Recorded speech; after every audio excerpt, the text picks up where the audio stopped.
Buenas noches y bienvenidos a la mansión de Apaga la Luz.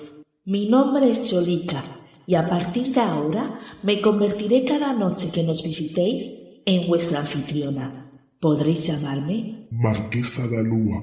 En mi mansión tendréis el placer de conocer a distintos personajes que nos llevarán por el mundo de los misterios, las leyendas, los mitos, el terror y mucho más.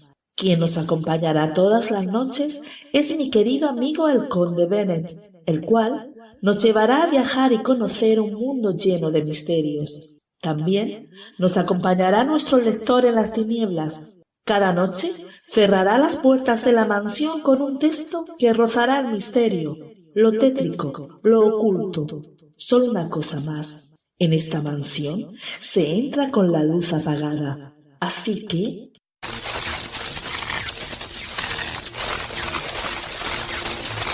Apaga la luz.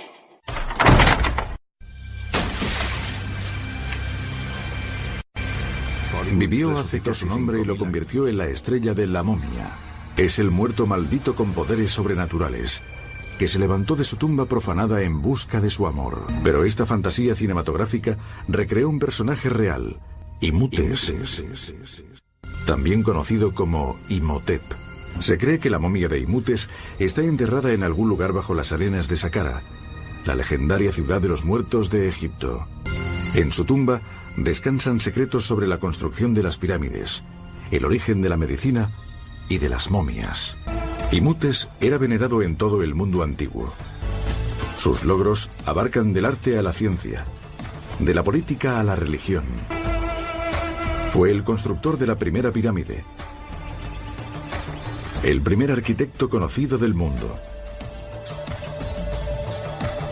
padre de la medicina, sumo sacerdote y primer ministro del estado más poderoso de la tierra.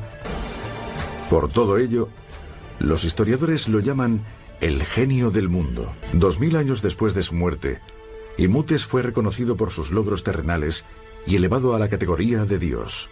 Rara vez se concedía este honor a un hombre corriente.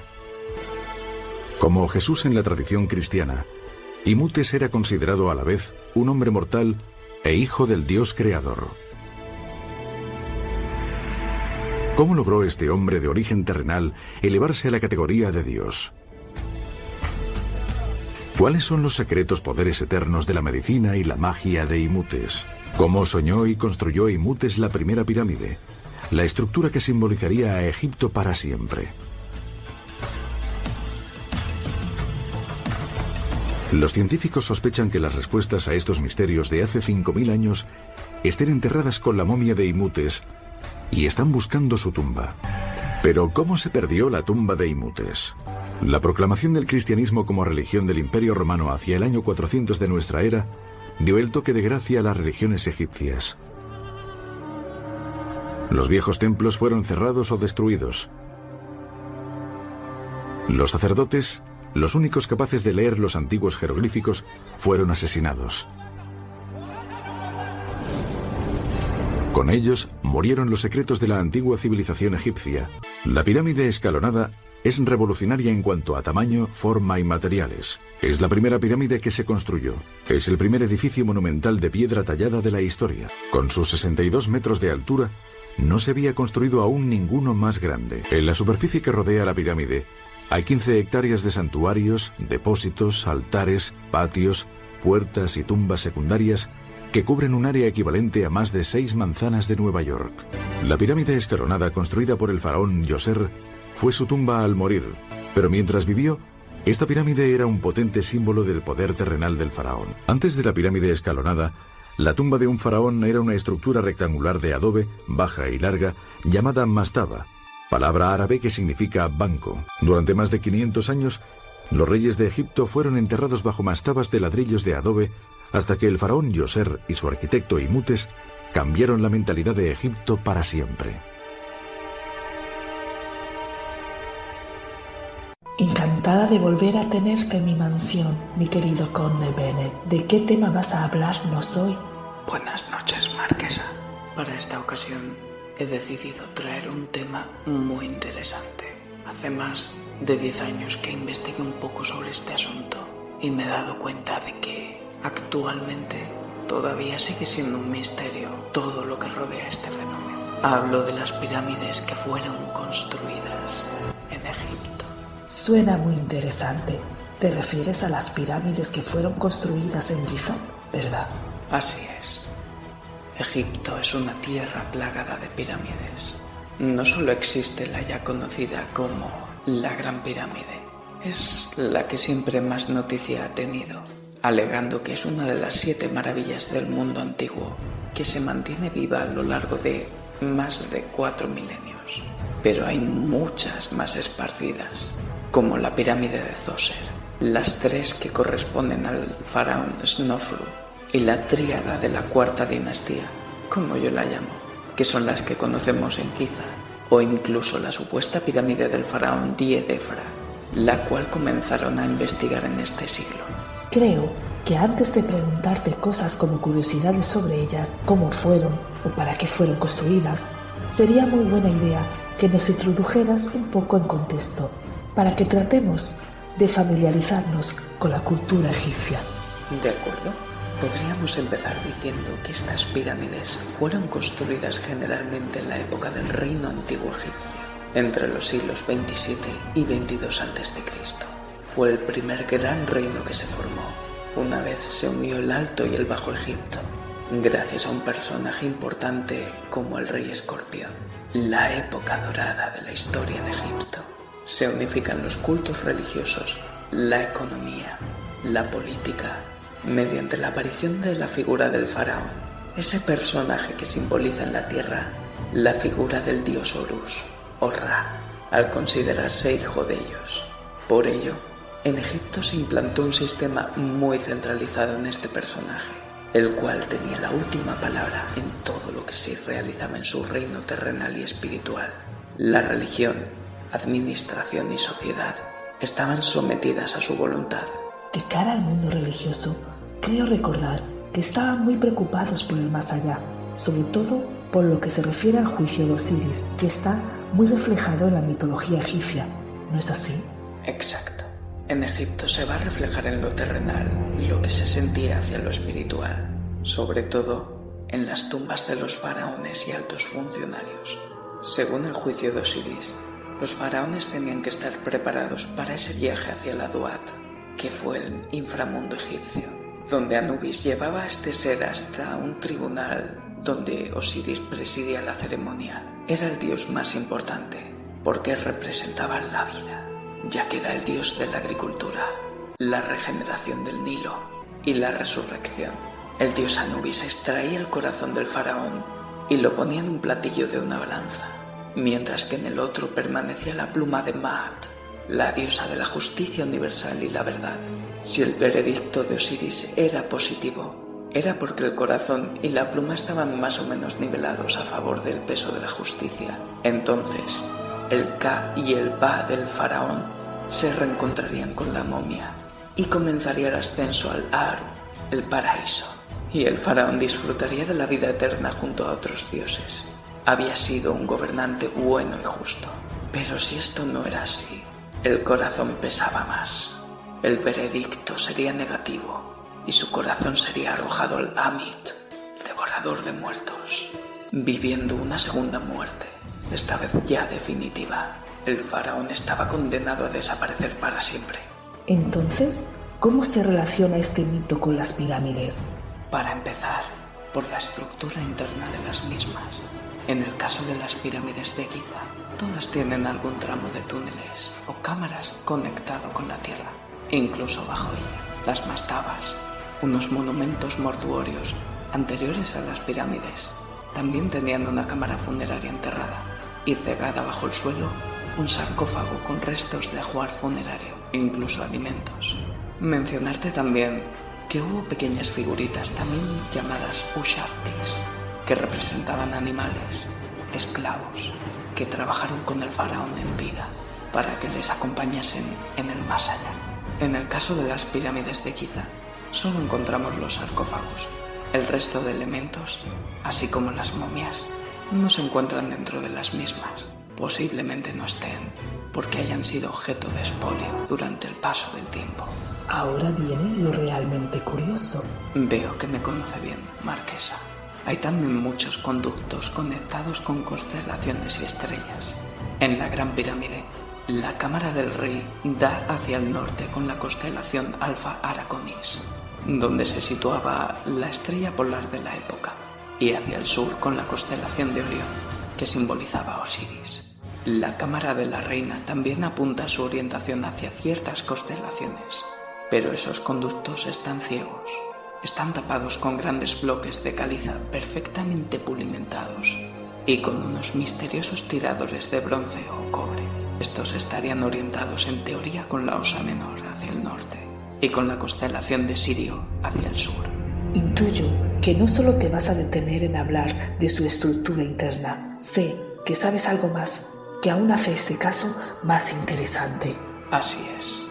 No solamente los conductos de ventilación están orientados hacia estas constelaciones, es que en sí las 3 pirámides son una representación en la Tierra de la constelación de Orión. Este principio está reflejado mediante la teoría de la correlación de Orión, defendida por autores como Robert Powell y pisoteada por otros egiptólogos, porque defienden que hay una pequeña desviación en grados de una u otra pirámide. Pero si superponemos las imágenes de las pirámides que hay en la actualidad con la de las estrellas del cinturón de Orión, el parecido es impresionante.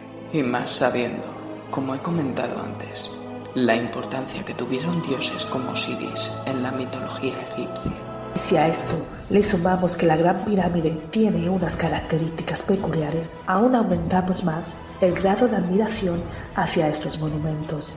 Todo el complejo de Giza es un enigma. Parece ser que la mayor atención se la lleva la Gran Pirámide, a pesar de que tenemos otros monumentos, como la Gran Esfinge, que fue atribuida al faraón Kefren y fue construida en un mismo bloque de caliza, el Templo del Valle, que también fue atribuido al mismo faraón, que se conserva intacto gracias a que las arenas del desierto lo mantuvieron oculto y protegido, o incluso la Gran Esfinge, que también fue atribuida a Kefren, cuya misión tenía flanquear la entrada al recinto piramidal y otorgarle el reinado a Tutmosis IV, en agradecimiento a ser desenterrada, según nos relata la estela del sueño que está situada entre sus patas delanteras. Esta última ha sufrido más la erosión del paso de los años, porque precisamente no fue totalmente cubierta por arena, ya que la cabeza estaba al descubierto, incluso en época de Napoleón. Perfecto. ¿Qué nos puedes contar sobre las pirámides? No nos olvidemos de las herramientas que les atribuían los historiadores a estos personajes debido a los hallazgos encontrados. En teoría, los trabajadores tallaban la piedra mediante cinceles de cobre y de bronce y cuerdas de cáñamo. Con ello, se supone que hicieron unos 2 millones de bloques perfectamente pulidos en una media de 365 días al año, unas 12 horas por día a 20 años, para hacerlo coincidir con la estimación que Diodoro Sículo realizó sobre la pirámide. Pruebas que tenemos para demostrar esta idea es el cementerio de trabajadores que hay en un lateral del complejo y las marcas realizadas en una cantera muy próxima.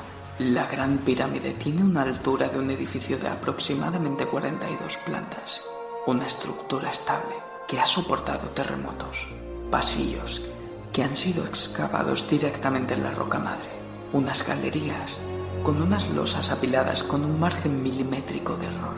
Sus 4 caras dan a los 4 puntos cardinales y a su vez son capaces de marcar los equinoccios. Y a esto le sumamos lo que mencionamos antes sobre la dirección de los conductos de ventilación y que todo el conjunto de pirámides esté colocado casi exactamente como las estrellas de la con el látigo, con cuerdas, tirando de esos bloques sobre rampas, ¿no es así? Sí, si solo nos quedamos con la idea que nos reflejan autores como Heródoto o Diodoro Sículo, autores muy posteriores a la construcción de las pirámides, o incluso también la descripción que nos puede hacer la Biblia en el Éxodo de un faraón tiránico que explotaba a su pueblo, de Heródoto, que fue un historiador griego del siglo V a.C., tenemos un testimonio que nos induce a pensar el carácter tiránico de los faraones.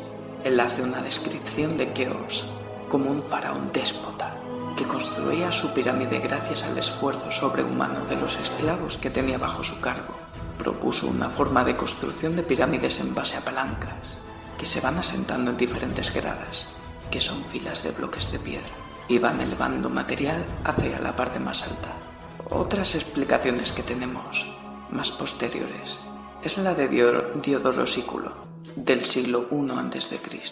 Él defiende el uso de rampas de tierra para transportar los bloques en un primer momento, y que tras un incidente fluvial, 360.000 hombres se dispusieron a volver a colocar las piedras en su lugar, una tarea que duró cerca de 20 años. Ya está la explicación dada, ¿verdad? Yo creo que no. Piensa que no hay información contemporánea a estos monumentos. Estos testimonios fueron de cerca de más de 20 siglos después. El más reciente de aquella época es el perteneciente al jeroglífico de la mastaba de Diet-Jutihotep, nomarca del Reino Medio, que muestra cómo un grupo de esclavos transportan una estatua de gran tamaño mediante el uso de trineos y un líquido que vierten por delante del mismo, que bien podría ser agua, para crear un mejor deslizamiento. Si a eso le sumas que a principios de los años 90 del siglo pasado encontraron el cementerio de los trabajadores en el recinto piramidal, ya tienes la respuesta construida.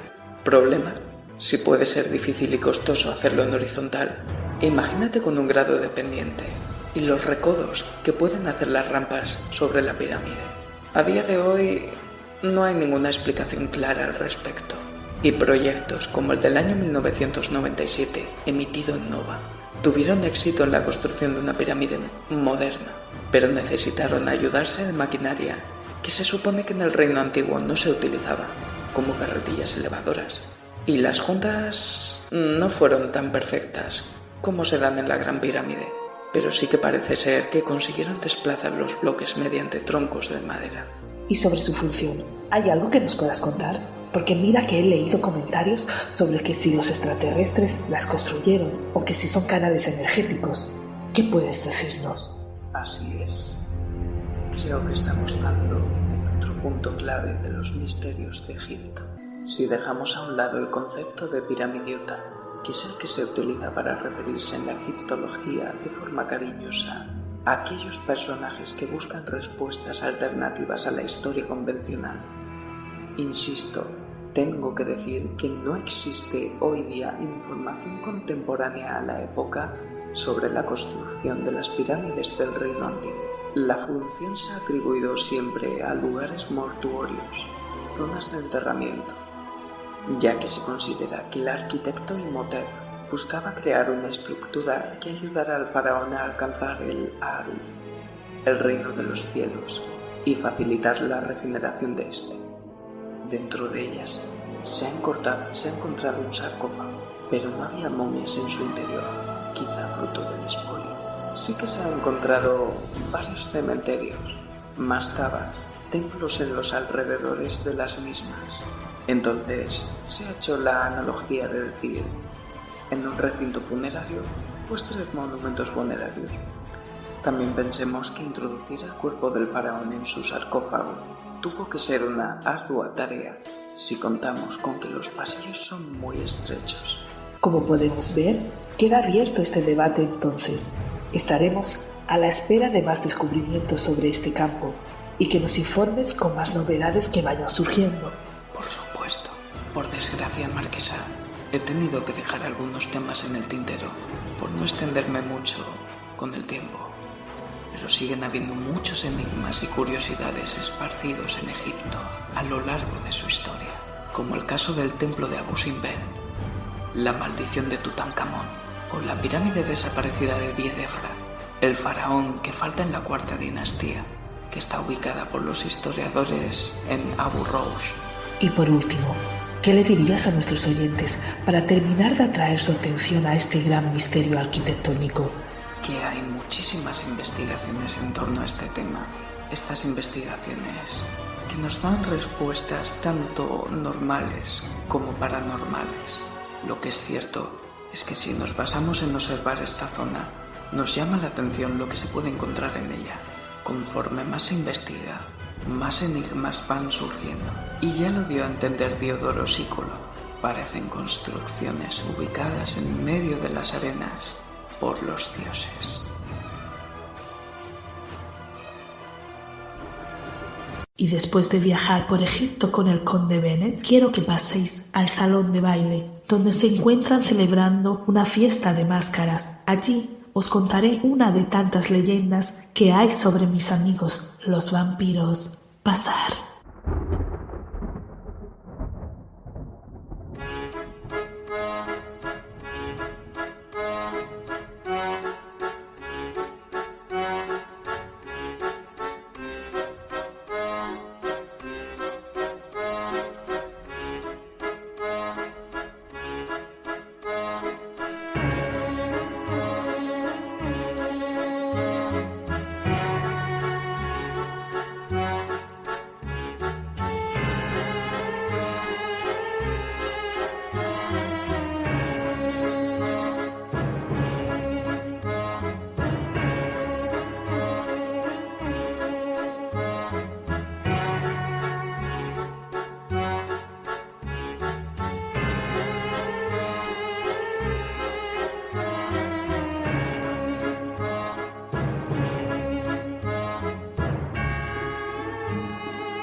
En Rumanía, no todos los vampiros están muertos. Algunos respiran y solo se diferencian de las personas normales en que por las noches su alma abandona el cuerpo y deambula en forma de mariposa polilla o pequeña luminaria. Bajo esta forma pueden absorber la energía de humanos y de algunos animales y cometer todo tipo de maldades. Lo que os voy a contar ahora ocurrió una vez en Siret, cerca de la frontera con Ucrania. 3 soldados viajaban en carreta junto a un anciano, buscando algún lugar en el que conseguir un poco de heno. Se había hecho ya de noche, por lo que pararon en una casa solitaria que se encontraba al lado del camino en un claro del bosque. Una mujer les recibió muy amablemente y les invitó a entrar a la cocina, donde les ofreció un cuenco de pudi de maíz, tras lo cual abandonó la cocina y les dijo que tenía que ocuparse de otras cosas. Al terminar ellos quisieron agradecerle el cuenco de maíz, pero no la encontraron por ninguna habitación de la casa, así que decidieron subir al desván. Al entrar, la vieron tirada en el suelo junto a otros 6 cuerpos inertes. Ninguno de los cuerpos se movía en lo más mínimo, estaban como paralizados, con la mirada fija en el techo y la boca abierta. Había mucho de antinatural en su inmovilidad. Parecían cáscaras vacías, casi cadáveres. «¡Dios mío!», gritaron todos y salieron corriendo por las escaleras. Se montaron en la carreta y cuando ya estaban lo suficientemente lejos, pararon a mirar hacia la casa. A mirar atrás, vieron como 7 pequeñas luces salían detrás de la casa y se dirigían camino arriba. Estas eran las almas de los vampiros. Si los soldados le hubieran dado la vuelta a los 7 cuerpos, nunca hubieran podido volver a entrar en los cuerpos.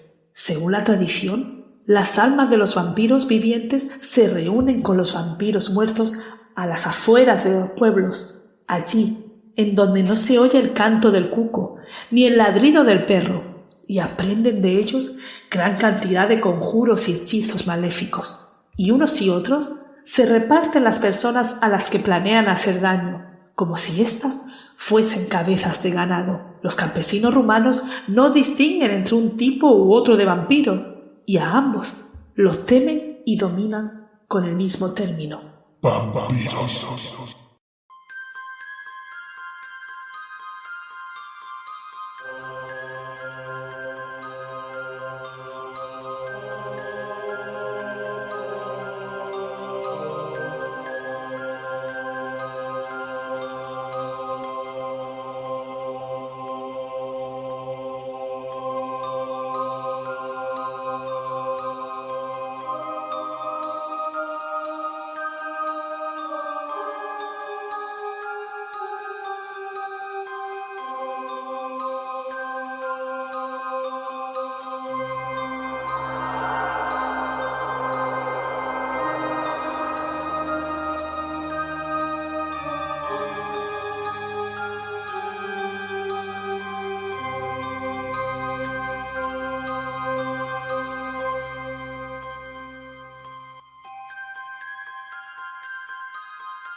El oscuro callejón. Eran sobre las 2 de la madrugada cuando me desvelé. Llovía copiosamente y en esa noche lúgubre me apeteció escribir. Encendí una vela y me puse a ello.